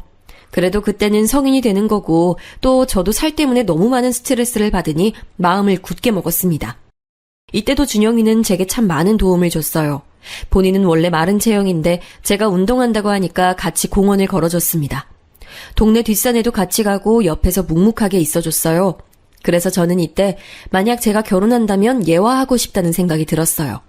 그렇게 다이어트를 하고 어느 정도 정상인의 궤도에 오른 저는 그대로 서울로 올라갔어요. 그리고 대학에서 법학을 전공했습니다. 공부도 열심히 했고 친구도 많이 사귀었어요. 제가 꿈꾸던 대학 생활을 하며 아주 행복한 나날을 보냈습니다. 그러면서 준영이와 연락도 끊지 않았어요. 저는 몇 번의 연애를 하기도 했는데 준영이는 연애도 하지 않았습니다. 준영이가 군대에 갔을 때 저는 남자친구가 있어도 도시락을 싸서 준영이 면회에 가기도 했죠. 그냥 저한텐 준영이는 너무 소중한 존재였어요. 유일하게 제 옆을 지켜준 사람이었으니까요. 그리고 대학생 때 사실 제게 청천벽력 같은 아주 힘든 일이 있었는데요. 여동생이 사고로 갑자기 하늘나라에 갔습니다. 그때 많이 감정적으로 힘들었어요. 그런데 그때 가장 저에게 힘이 됐던 것은 남자친구보다 준영이었습니다. 워낙 어릴 때부터 알던 사이라 많이 의지할 수 있었어요. 우리 집에 와서 여동생과 같이 놀기도 했으니까요. 그때가 제가 대학 졸업반이었을 때인데 제 감정에 대해 깨닫게 됐습니다. 우리 사귀자. 내가 잘해줄게. 익숙해서 몰랐는데 난 네가 좋아. 나랑 만나. 알겠어. 준영이는 제가 많은 고민 끝에 고백했을 때도 그냥 알겠다고 대답하며 고개를 끄덕인 게 다였어요. 원래 저런 성격인 걸 아니까 별로 상처받거나 그러진 않았습니다. 그리고 아주 무난한 연애를 했어요. 제가 법학과를 졸업하고 사법고시를 준비할 때도 준영이는 묵묵히 제 옆에 있었습니다. 다정하거나 세심하진 않아도 적어도 다른 여자에게 눈을 돌리진 않았어요. 남들처럼 잘해주거나 그러진 않았어도 저를 속상하게 하거나 감정의 동요를 일으키진 않았습니다. 그래서 고시 생활 내내 오히려 안정적으로 연애할 수 있었죠. 몇 번의 낙방 끝에 저는 마침내 사법고시에 합격하게 됐습니다. 그리고 변호사라는 직업을 가지게 됐어요. 그 합격을 받자마자 저는 바로 준영이에게 프로포즈를 했습니다. 결혼하자. 너도 나랑 결혼하고 싶지? 변호사 아내라니 대단하지 않아? 나도 좋아. 결혼하자. 그래도 사귀자고 말할 때보단 발전된 모습이었습니다. 저는 그런 모습조차 그때는 얼마나 기뻤는지 몰라요. 결혼 과정은 사실 그렇게 막 쉽진 않았습니다. 친정에서는 준영이를 반대했어요. 준영이가 심성 좋고 사람 착하다는 것은 부모님도 당연히 동의하셨습니다. 하지만 결혼 상대로는 마땅치 않아 하셨어요. 왜냐하면 준영이는 능력이 없었습니다. 대학을 서울권으로 가기는 했는데 공부를 그리 좋아하지 않아 학점이 낮았어요. 대외 활동을 많이 하거나 그러지도 않았죠. 다른 자격증을 따거나 동아리 활동을 하지도 않았고 게임에 빠져 살았거든요. 저는 제 인생을 사느라 준영이의 인생까지 관리하긴 힘들었습니다. 그러다 보니 우리는 직업을 비롯한 능력 차이가 심했어요. 엄마는 제게 자꾸 선자리를 가져오셨습니다. 여기저기 수소문했다고 하시며 같은 법조계 사람부터 시작해서 의사, 회계사 전문직 남자들을 만나길 원하셨죠. 엄마 마음이 이해가 가지 않는 건 아니에요. 저는 공부도 오래 했고 여동생까지 빨리 죽었으니 남은 자식이 저 하나였거든요. 차라리 제가 그냥 평범한 직장인이었다면 부모님도 당연히 반대하지 않으셨을 텐데 하필 제가 전문직이고 준영이가 취업도 못하고 있었으니 당연히 부모님은 반대하셨죠. 진짜 제가 그때 부모님을 설득하려고 얼마나 애를 썼는지 모릅니다. 지금 생각하면 그때의 저를 말리고 싶을 정도로요. 안 먹어. 나 준영이랑 결혼 못하면 이대로 그냥 굶어 죽을 거야. 엄마는 그렇게 준영이를 오래 봐놓고 반대해? 나 제일 힘들 때 도와줬던 사람이 준영이잖아. 아, 얘가 진짜 엄마 속상하게 왜 이래? 준영이 인간적으로 너무 좋지. 근데 네 결혼 상대로는 아니라는 거야. 아니 너야말로 하나밖에 안 남은 자식이 부모 마음에 못 박으니 좋아? 결혼은 현실이니까 준영이랑 하겠다는 거잖아. 쟤처럼 무던하고 바람 안 피우고 도박이나 그런 거 안 하는 애가 어딨어. 몰라. 극단적으로 단식투쟁까지 하며 저는 부모님과 대치했습니다. 덕분에 그렇게 열심히 노력해도 다시 원래대로 돌아오던 몸무게가 심하게 빠지기도 했어요. 성인이 되고 대학에 가기 전에 뺐을 때보다 더 빠졌습니다. 고시 준비하며 한동안 다시 중학생 몸무게로 돌아갔었는데 제 인생 최저 몸무게를 찍게 됐어요. 자식 이기는 부모 없다는 말 아시죠? 결국 부모님은 두 손 두 발 다 들게 되셨습니다. 준영이를 환영하며 반기진 않으셔도 반대는 하지 않으셨어요. 그리고 제가 그렇게 단식투쟁을 하는 걸 보고 남자친구는 급하게 회사에 취업하게 됐습니다. 그냥 서류만 넣으면 다 통과시켜주는 그런 아주 작은 소기업에 사무직으로 들어갔어요. 어쨌든 직업이 그래도 생겼으니 부모님도 포기하신 거죠. 그런데 사실 부모님이 준영이를 반대하는 이유가 더 있었습니다. 바로 준영이는 홀 시어머니였어요. 아버지가 고등학생 때 돌아가셨거든요. 그래서 집안 형편도 그리 좋지 않았습니다. 자식이라곤 준영이 한 명밖에 없으니 시어머니는 아들에 대한 집착이 매우 심하셨죠. 의지할 대상이 아들밖에 없으니까요. 데이트할 때도 시어머니는 시도 때도 없이 전화하셨습니다. 그래서 그걸 아는 엄마가 극구 반대를 하셨던 거였어요. 그래도 저는 제가 이겨낼 수 있다고 생각했습니다. 우리가 고향을 떠나 서울로 왔으니 몸이 떨어져 있어서 괜찮다고 생각했죠. 그렇게 저는 시댁으로 인사를 갔는데 이때부터 시어머니는 심상치 않았습니다. 지영이가 중학생 때 진짜 통통했잖아. 그때부터 우리 아들 좋다고 따라다녔고. 우리 준영이가 좀 잘나긴 했어, 그치? 단식이라는 말인데 그래도 제가 싫어하는 통통한 모습을 적나라하게 언급하는 시어머니가 반갑진 않았어요. 심지어 우리 집이 준영이가 온다고 준비한 상과 너무 다른 식탁의 모습에 당황했습니다. 우리 엄마는 사윗감이 마음에 들지 않아도 손님이라 생각하셨거든요. 그래서 상다리가 부러지도록 많은 음식을 준비하셨는데 시어머니는 전혀 아니었습니다. 제가 온다고 따로 더 무언가를 준비하진 않으셨어요. 딱 봐도 그냥 집에 있는 반찬을 꺼내 놓으셨더라고요. 물론 어린 시절부터 알던 사이라 100년 손님 대접을 기대하진 않았습니다. 그래도 기분이 상하긴 했어요. 그런데 거기서 제가 준영이를 좋아해서 따라다녔다는 말을 자꾸 꺼내니까 민망했습니다. 기억도 잘 나지 않는 10년 전 중학생 때 얘기부터 군대에 갔을 때 제가 도시락을 준비한 얘기까지 다 꺼내시더라고요. 민망한 마음에 밥알만 새고 있었습니다. 아까 조금 민망했어. 내가 널 좋아했던 건 맞는데 손님 대접은 못 받아서 그런가? 그래? 근데 우리 엄마 나쁜 사람 아니야. 알잖아. 나도 어머님이 나쁘다고 생각하진 않아. 서운한 마음에 준영이에게 터놓아도 적극적으로 저를 대변하진 않았어요.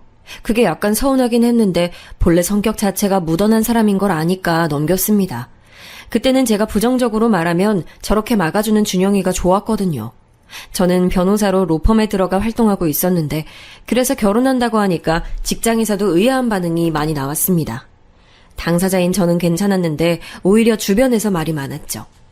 반면 준영이네 회사에서는 반응이 좋았나 보더라고요. 직원이 10명도 넘지 않는 아주 작은 소기업이었는데 거기서 완전 유명 인사였다고 했습니다. 그 말을 들으며 다른 사람 말이 뭐가 중요하냐, 우리가 좋으면 된 거라고 준영이에게 말했던 기억이 나요. 시어머니는 당연히 저를 반대하지 않으셨어요. 다만 많이 으스드실 뿐이었죠. 변호사 며느리가 자기 아들 따라다니다 결국 결혼한다고 동네에 얼마나 많이 말하고 다니셨는지 엄마가 제게 하소연하시기도 하셨습니다. 아니 뭐 당연히 내 딸이 자기 아들이랑 결혼한다는데 좋겠지. 아이 그걸 미용실이며 식당이며 다 말하고 다니니까 내가 참 민망해서 아유 변호사 며느리 들어온다고 자랑을 어찌나 했는지 몰라. 아유 나도 너 그렇게 자랑 안 해. 엄마가 참아. 기분 좋아서 그런가 봐. 그래도 머리 싸매고 드러눕지 않은 게 어디야. 얘는 널 반대하면 누구 손해인데. 아이 지금이라도 늦지 않았어. 아니야 엄마. 난 그래도 준영이야. 남편감으론 진짜 괜찮아. 엄마는 식장 들어갈 때까지 모른다고 저를 설득하셨어요. 그때마다 저도 모르게 준영이와 시어머니를 대변했습니다. 일단 제 선택이 틀리지 않았다고 생각하고 싶었죠. 그래서 저는 친정에 반대해도 기어코 준영이와 결혼하게 됐습니다. 남편과의 결혼 생활은 적당히 행복했습니다. 결혼은 현실이니까 모든 것이 행복하진 않았어도 그래도 무난했다고는 말하고 싶어요. 다만 걸리는 게 있다면 시어머니였습니다. 시어머니는 하나밖에 없는 아들이 결혼해서 그런지 상당히 외로워하셨어요. 성인이 되고 남편은 서울로 와서 살았기 때문에 떨어져 산 기억이 있는데도요. 사실 시어머니의 아들에 대한 집착은 결혼 전 신혼여행부터 시작됐습니다. 남편과 신혼여행은 유럽으로 계획했어요. 제가 오래전부터 유럽은 꼭 신혼여행으로 가고 싶었거든요. 남편이야 평소에 제 의견에 부정적인 반응을 보이는 사람은 아니라 군말 없이 따라왔습니다. 그런데 제가 정말 놀랐던 것은 이 계획을 결혼 전에 시어머니 앞에서 말했더니 나온 반응이었어요. 어머, 나도 유럽 못 가봤는데, 우리 같이 가면 되겠다. 나도 영국이랑 프랑스랑, 스위스? 거기도 가보고 싶어. 어머니, 저희가 둘이 다녀와서 어머니 꼭 모시고 효도 관광 가볼게요. 한 명 추가하는 건 어렵지 않지 않아? 난 살면서 또 언제 가볼지 모르잖니. 있을 수 없는 일이었어요. 신혼여행을 누가 시어머니를 모시고 가요. 저는 처음에 장난인 줄 알았는데 전혀 장난이 아니었죠. 결국 제가 나중에 모시고 간다고까지 했는데 시어머니는 점점 진지해졌습니다. 어머니 저러다 진짜 같이 가시는 거 아니겠지?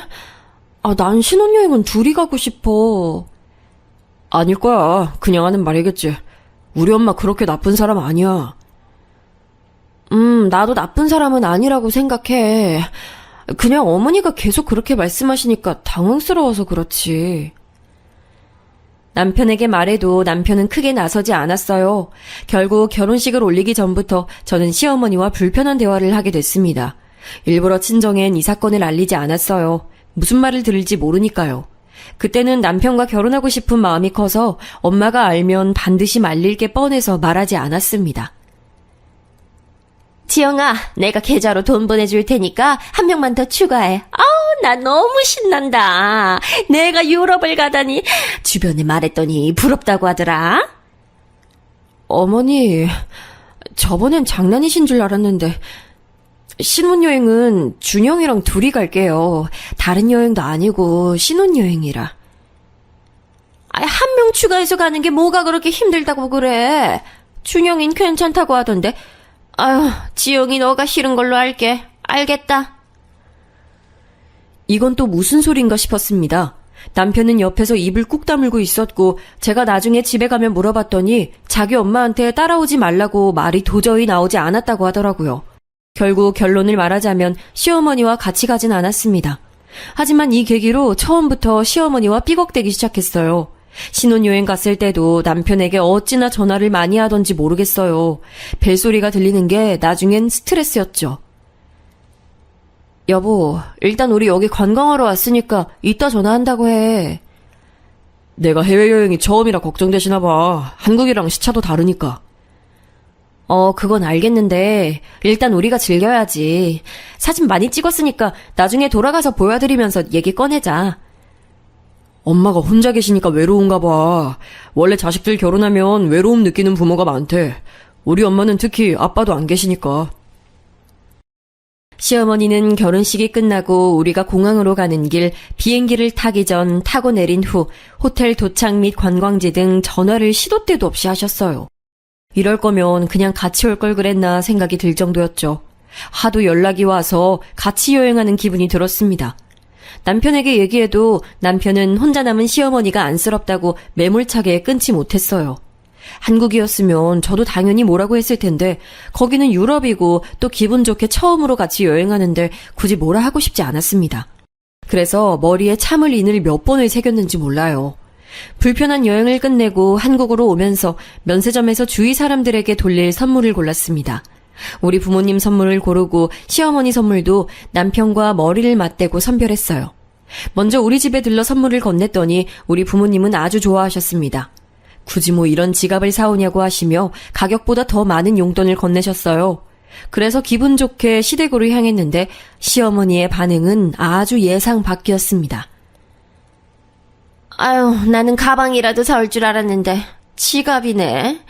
사돈 댁엔 뭐 해드렸니?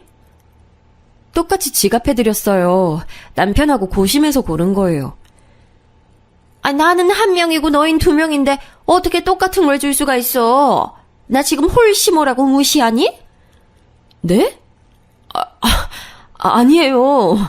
그리고 어머니 지갑이 훨씬 브랜드가 명품이고 좋은 거예요. 오해 푸세요. 됐다. 여행도 안 데려가고 우리 아들 좋다 해서 결혼 허락했더니 이게 뭐야? 가! 저는 너무 당황해서 남편만 바라봤습니다. 남편은 특유의 표정으로 입을 꾹 다물고 있었어요. 그렇게 진짜 시댁에서 쫓겨나서 신혼집으로 향하는데 눈물이 막 나오더라고요. 차에서 우니까 남편도 한숨을 쉬었습니다.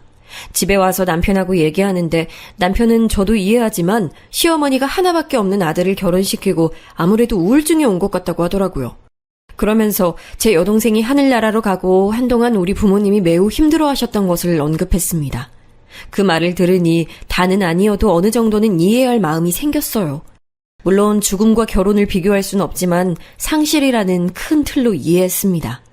시어머니와는 처음부터 이렇게 삐걱댔는데 저는 이왕이면 이제 가족이니 잘 보이고 싶었습니다. 평생 볼 사람이고 또 제가 사랑하는 남편의 엄마니까요. 그래서 일부러 전화도 걸고 자주 찾아뵈려 했습니다. 제가 본업이 변호사라 너무 바빴는데 법원에 가면서도 사무실에 있으면서도 시간이 나면 우리 엄마보다 시어머니에게 연락을 자주 했었어요. 아직 업무도 초반이라 적응하기 바쁜데 저는 최선을 다했습니다. 그만큼 결혼하고 안정되고 싶은 마음이 크기도 했고요. 그런데 문제는 다른 곳에서도 있었습니다. 바로 남편의 직장이었어요. 남편은 결혼하고 3개월도 지나지 않았을 때 갑자기 회사를 그만뒀습니다.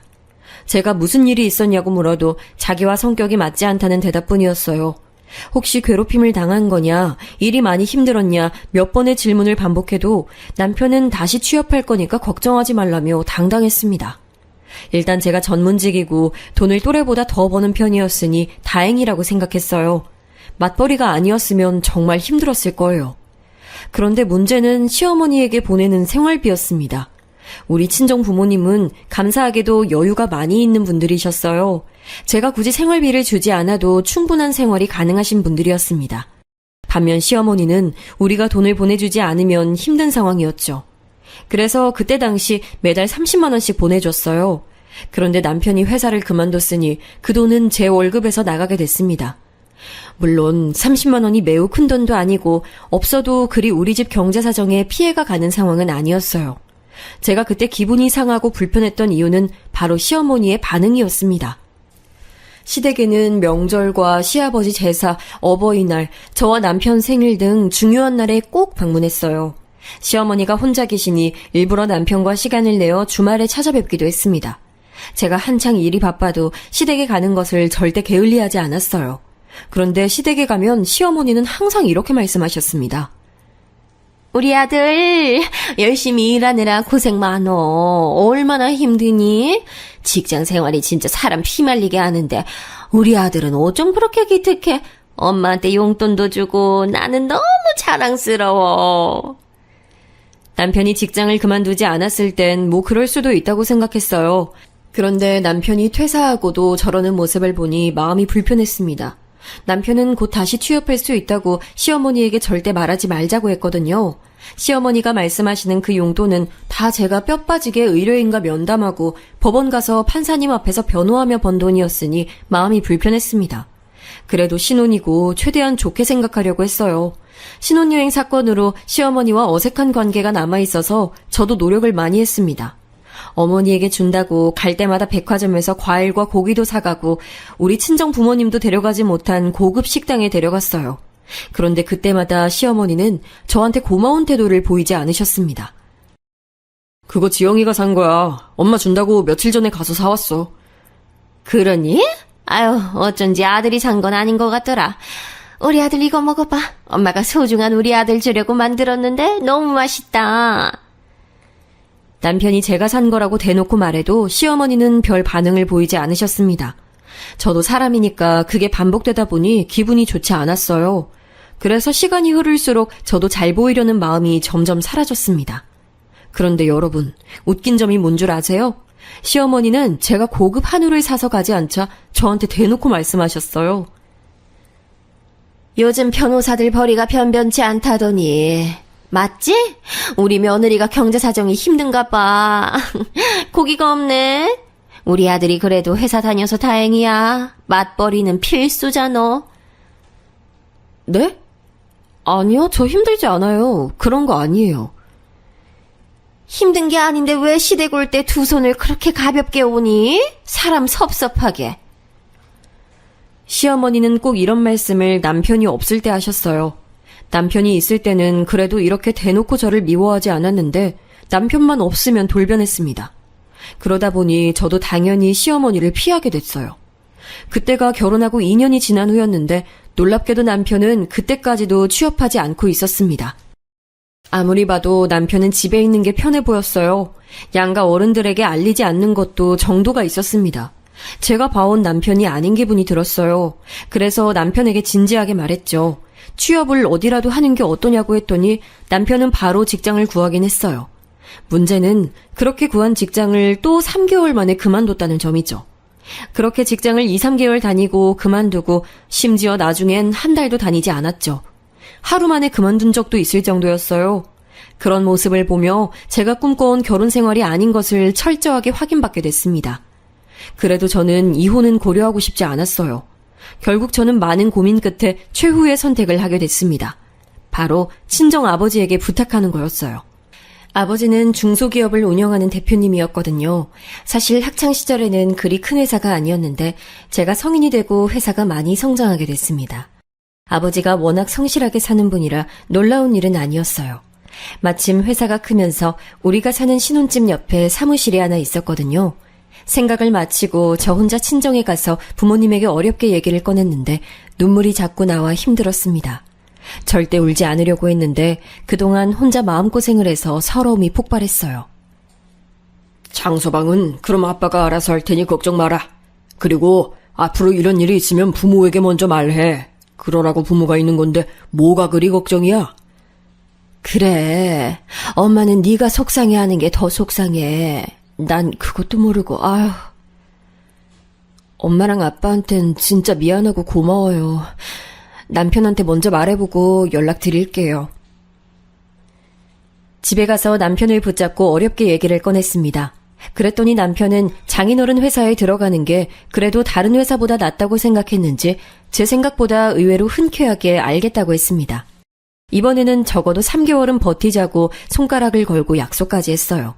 부모님과 얘기하고 남편은 그렇게 우리 아빠 회사에 낙하산으로 들어가게 됐습니다. 이번엔 제발 잘 버티길 바랐어요. 그래서 남편의 첫 출근 전날에 제가 다 떨려서 잠도 제대로 자지 못했습니다. 그만큼 저는 남편을 사랑했고 또 남편이 정상적으로 사회생활을 하기 바랐어요.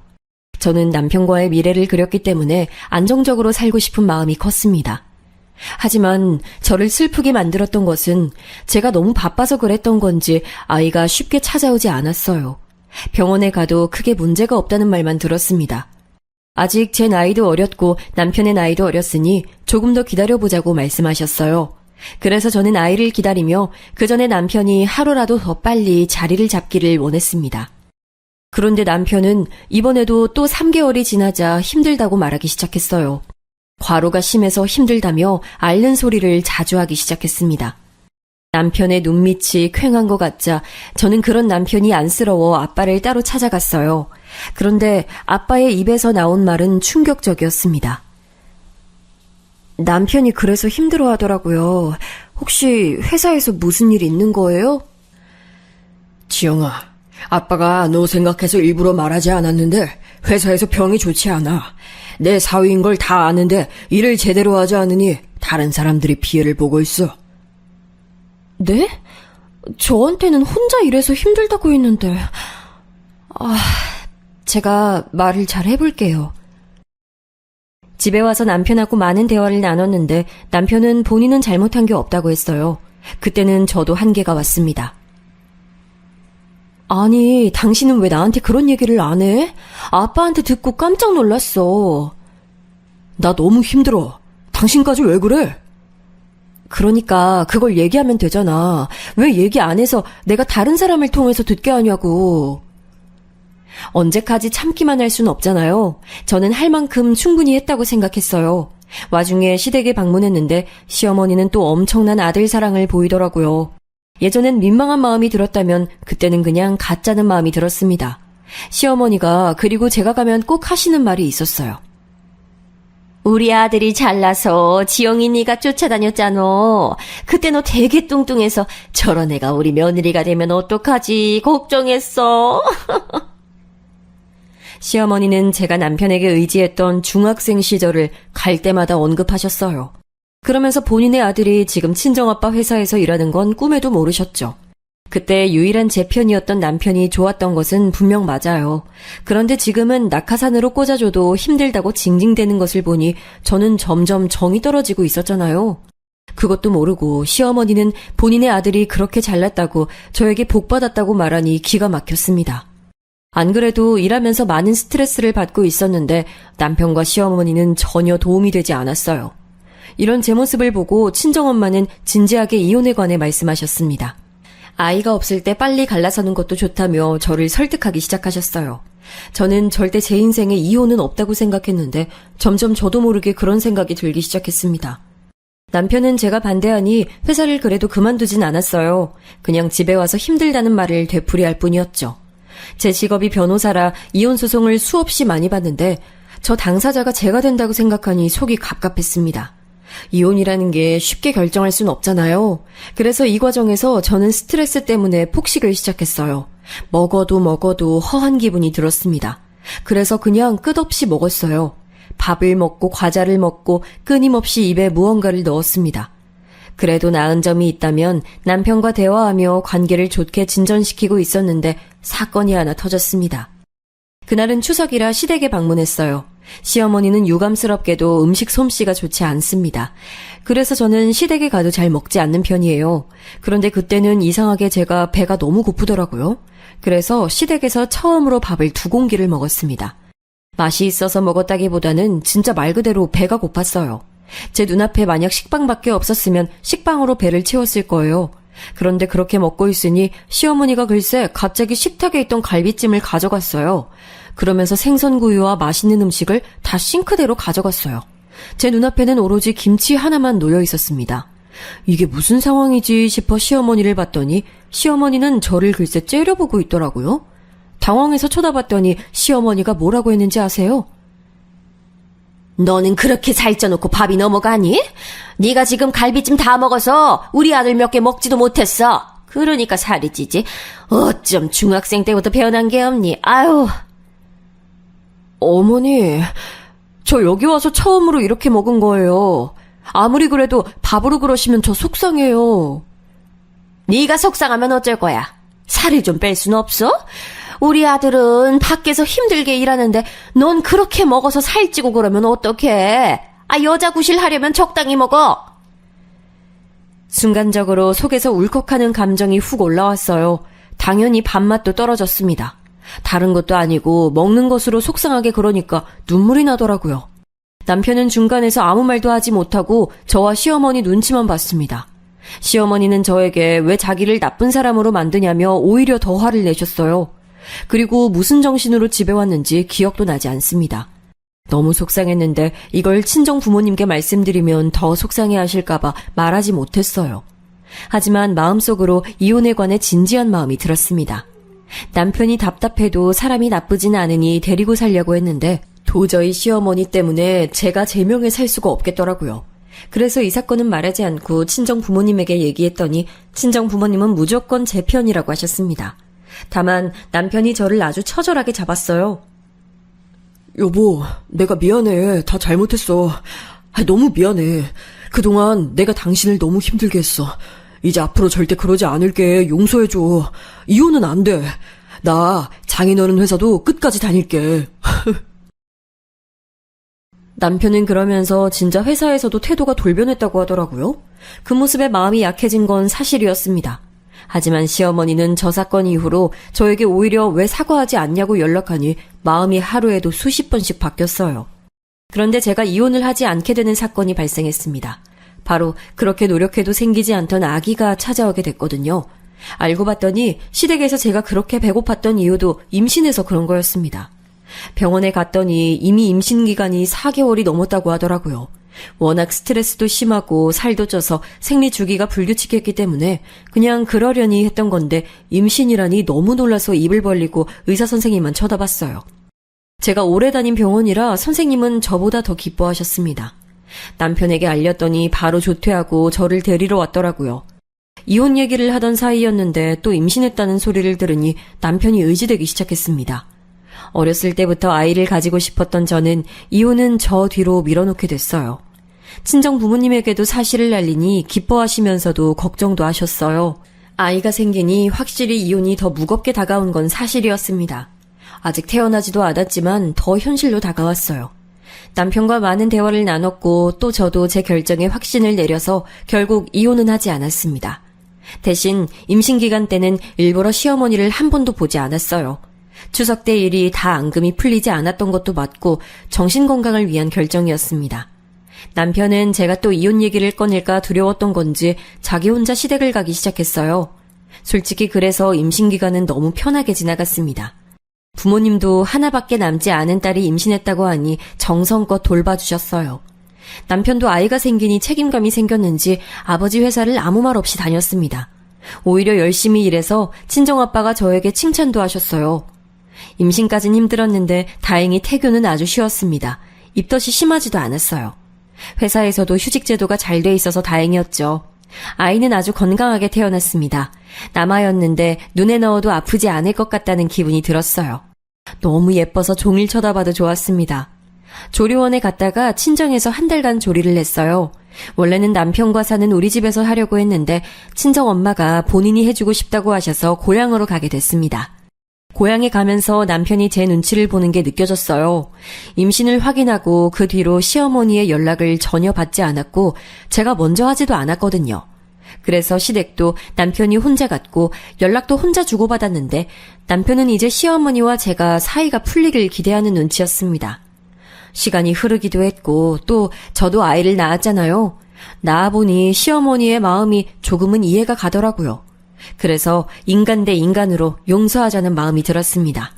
친정에서 한 달 동안 몸조리를 하고 올라가기 전에 시댁을 들리게 됐죠.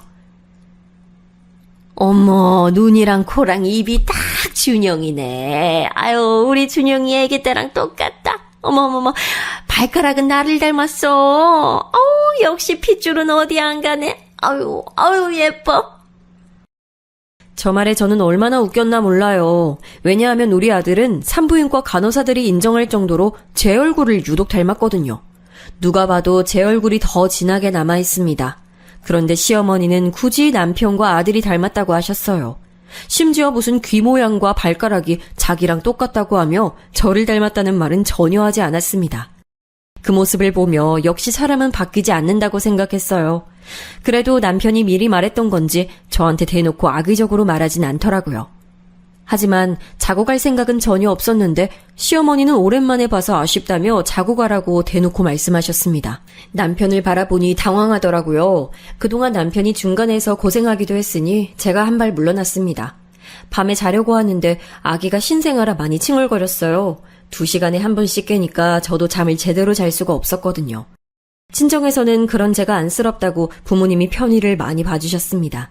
그래서 남편과 4명이 돌아가며 아이를 돌봤어요. 그런데 시어머니는 아이가 울면 꼭 저한테만 아기를 넘기셨습니다. 아유, 우리 준영이 닮았으면 이렇게 예민하지 않을 텐데. 성격은 지영이를 닮았나? 저도 진짜 조용했다고 하던데요. 아기가 우는 건 당연한 거죠. 장난을 진지하게 받아들이면 어떡해. 아유, 오랜만에 만났는데. 아유, 아기 달래렴. 난 좀 자야겠다. 고작 하루만 있었는데 시어머니와 있으니 다시 편두통이 오는 느낌이 들었습니다. 그래서 다음날 도망치듯 서울로 올라왔어요. 그리고 저는 아이를 키우느라 바빴습니다. 육아휴직을 하고 있어서 회사는 걱정이 없었어요. 남편도 아빠 회사를 무난하게 다니고 있었고요. 아이가 생기고 완전히 제가 꿈꾸던 가정의 형태가 만들어졌어요. 그래서 시어머니한테는 딱 명절과 제사 그리고 생일 때만 찾아가며 지냈습니다. 그렇게 몇 년이 지났어요. 아이를 키우면서 아이에게 집중하다 보니 사실 그동안은 시어머니가 저를 힘들게 해도 신경이 쓰이지 않았답니다. 물론 중간에 남편과 손주에 대한 집착에 힘들기도 했어요. 그래도 최대한 좋게 생각하려 했죠. 문제는 아이가 8살 때 발생했어요. 그때는 저도 다시 복직해서 열심히 일하고 있었습니다. 설날이 다가오고 있던 시점이었어요. 갑자기 아빠에게 전화가 와서 받았더니 아빠가 진지하게 말씀하셨습니다. 바로 남편이 사직서를 냈다는 충격적인 말이었어요. 저한텐 아무 언질도 없었거든요. 이렇게 저한테 아무 언질 없이 사직서를 냈다는 말을 들으니 배신감이 들었죠. 나 예전부터 카페를 열고 싶었어. 그동안 우리 모은 돈으로 카페 열면 안 될까? 당신이 능력 있으니까 우리 집 경제는 문제 없잖아. 그런 중요한 문제를 사직서를 내고 나한테 말하면 어떡해. 그리고 무슨 갑자기 카페야? 예전부터 내가 커피 좋아했잖아. 뜬금없다고 생각할 수 있는데 그동안 너무 앞만 보고 달려왔더니 쉬고 싶어. 내가 이런 말까지는 안 하려고 했는데 당신 우리 아빠 회사에서 편하게 일했잖아. 거기 그만두면 더 좋은 환경일 수가 없어. 자영업이 장난이니? 겉으로만 좋아 보이는 거야. 남편과 결혼하고 처음으로 둘이 의견이 대립하게 됐어요. 물론 중간에 종종 다툼이 있었어도 이렇게 남편이 고집을 부린 건 처음이었죠. 신혼 때 하도 정착하지 못해서 제가 아빠한테 거의 빌어서 취직하게 해줬더니 8년 만에 저러는 것도 제 마음에 들지 않았어요. 이 문제로 저는 남편과 아주 많은 대화를 했습니다. 저한테 아이와 가정의 의미가 컸기 때문에 저는 최대한 가정을 지키고 싶었어요. 사실 남편이 벌어온 돈은 아파트 대출을 갚기에도 부족한 돈이었거든요. 그리고 시어머니에게 들어가는 돈도 너무 많았습니다. 병원비부터 시작해서 용돈과 친구들과 놀러가는 여행비까지 줬거든요. 그래도 그건 남편이 벌어오는 자기 월급이니 딱히 신경 쓰지 않았었는데 갑자기 퇴사한다고 하니 기가 막혔죠. 하지만 부부싸움은 칼로 물베기라고 하죠. 결국 남편은 퇴사했고 진짜 카페를 열게 됐습니다. 아주 슬프게도 카페는 잘 되지 않았어요. 남편은 원래 성격 자체가 남들에게 살가운 성격도 아니고 장사를 처음 하는 거였으니까요. 결국 제가 남는 시간에 가서 일하며 단골을 만들었어요. 사람 상대하는 직업이라 오히려 제가 더 사장처럼 일했습니다. 아들 친구 엄마들도 카페에 와서 많이 구매해줬어요. 솔직히 저도 사람이니 지치기 시작했습니다. 제가 그렇게 도와주면 고맙다고 하기라도 하던가 남편은 장사가 생각보다 잘 안 된다고 침울했거든요. 자기야, 나 아무래도 카페 접을까봐. 당신 말대로 자영업이 쉬운 게 아닌데 내가 잘못 생각했나봐. 지금 그게 무슨 소리야. 당신 카페 운영한 거 겨우 5개월이야. 근데 뭐? 그것도 내가 더 일하는데 진짜 왜 그래. 책임감을 가져. 그리고 가게 연다고 우리 빚 지금 몇 억이나 있어. 알잖아. 그것도 다 내 월급으로 나가고 있어. 나 힘든데 왜 당신까지 날 힘들게 해. 우리 부부잖아. 서로 의지하며 살아야지. 남편은 또 카페를 그만두겠다고 선언했어요. 그 순간 머릿속에서 퓨즈가 끊기는 기분이 들었습니다. 이런 사람과는 평생을 함께할 수 없을 것 같았어요. 이렇게 남편에 대한 신뢰도 떨어지고 부부관계는 아주 나빠졌는데 여기서 시어머니가 기름을 퍼부었습니다. 시어머니 생신이라 남편과 아들과 같이 고향에 내려갔어요. 그런데 시어머니가 갑자기 폭탄 발언을 하셨어요. 용돈이 너무 적어서 내가 힘들어. 내가 우리 준영이 이렇게 멋지게 키웠는데 그래도 월에 100은 받아야지. 100이요? 어머니, 그건 현실적으로 힘들어요. 저희도 지금 그렇게 경제 사정이 좋진 않아서요. 여유가 되면 당연히 드리죠. 뭐? 에휴, 용돈 안 주면 우리 아들하고 이혼시킨다. 너 우리 아들 좋아해서 따라다니던 거 다 잊었니? 이렇게 사람이 화장실 갈 때랑 나올 때가 다르다니까. 그거 20년도 더 된 얘기잖아요. 그리고 지금 진짜로 저희 힘들어요. 남편이 카페 한다고 빚을 만들어서 그거 갚는 것도 허리가 휠 것 같아요. 아유, 너 자꾸 그렇게 내 앞에서 돈 얘기할 거야? 그리고 그러면 네 아빠가 우리 아들한테 월급을 많이 줬으면 됐잖아. 충분히 많이 줬어요. 그런데 그거 다 어머니한테 드렸잖아요. 그동안 그렇게 받아놓고 또 100씩 달라고 하면 어떡해요? 우리 아들 좋다고 쫓아다닌 건 너야. 뚱뚱하고 못생긴 너 받아주는 사람이 우리 아들인데 이렇게 나올 거야? 됐어. 내가 이혼할 거야. 못 참겠다. 이 아들 팔아먹는 년아. 나도 네 아들 데리고 못 살아. 뭐? 너 말 다 했어? 이 뚱뚱하고 못생긴 애 며느리라고 받아줬더니 아주 은혜를 모르네? 결국 이 대화는 시어머니와 저의 싸움으로 번졌습니다. 싸우면서 저는 깨달았어요. 이 집안과는 더 상종하면 안 된다는 느낌이 들었습니다. 그래서 서울로 와서 바로 이혼 서류를 작성했죠. 제 직업이 정말 도움이 되는 시점이었습니다. 남편은 또 무릎을 꿇고 빌더라고요. 하지만 절대 동요하지 않았습니다. 제가 이혼 얘기를 꺼내니 친정 부모님이 더 좋아하셨어요. 남편이 착한 건 맞아도 무능력하고 우유부단해서 제가 많이 힘들었잖아요. 그리고 그동안 시어머니와 있었던 일을 다 얘기하니 친정엄마는 매우 화가 나셨죠. 시어머니에게 전화해서 따지려는 것을 제가 겨우 말렸습니다. 본인 아들이 낸 빚도 제가 갚아주고 있었는데 용돈을 더 달라는 시어머니를 저는 감당할 자신이 없었어요. 그렇게 저는 이혼하게 됐는데 처음엔 무서웠습니다. 제가 지키고 싶던 가정이 깨졌잖아요. 그런데 지금은 너무 평온하고 행복해서 하루라도 더 빨리 할 걸 후회가 됩니다. 혹시 저처럼 사람을 고쳐서 살려고 하시는 분들이 계시면 사람 고쳐 쓰는 게 아니라는 것을 깨닫길 바라요. 저는 남편과 이혼하고 경제적으로도 정신적으로도 너무 행복하게 살고 있답니다. 여기까지가 제 사연인데 재밌게 들으셨는지 모르겠어요. 들어주셔서 감사합니다.